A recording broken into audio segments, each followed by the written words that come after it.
It is time now for Better Money with Joel Johnson. Today we're talking about tax planning strategies in retirement. Joel is a certified financial planner and managing partner at Johnson-Brunetti. And thank you for being here, Joel. It's great to be back, Kara. This is a big year because people are really going to find out how the new tax law changes are going to affect them.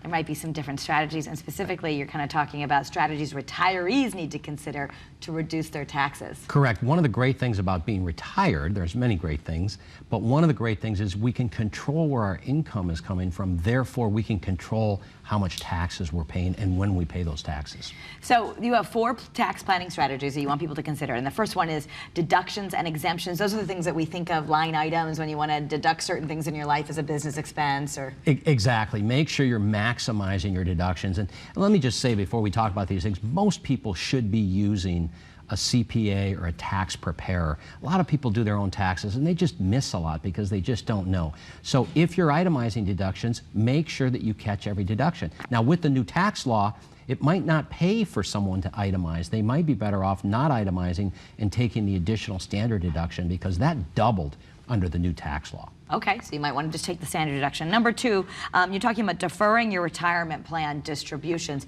Those are things coming from, say, your 401k? Correct. For most middle class Americans, it's better to wait to take out those distributions as long as possible. Now, the wealthier someone is, there's some additional planning that goes around those retirement distributions from 401ks and IRA. They should probably take them earlier, but for the most part, the average person out there in Connecticut ought to be deferring those distributions as long as possible, taking retirement income from other sources. Okay, and you want to maximize your tax-free income. Exactly. Municipal bonds, municipal bond funds, maybe even spending down. If you end up with too much money in the bank, that'd be a nice problem. That would be a nice problem.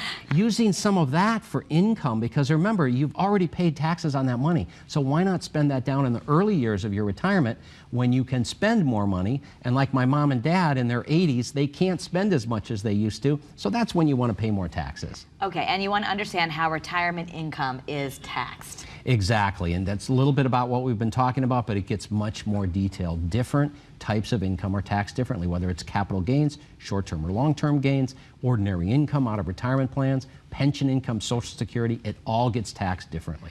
Okay, so there's a lot to consider, and it means money in your pocket. So there's something that you're offering viewers for free. It's the Tax Planning in Today's Economic Environment book, and it's a little booklet here that has a lot of information for you, and it's free to the viewers. It's absolutely free to the viewers. It's got great resources in there, a little more detail than we had time to go into today, and it's also got links to additional resources that people can go to. But everybody should have this, especially under the new tax laws. Okay, so to get it, all you have to do is go to BetterMoneyTV.com, and you'll be able to get the free offer right there.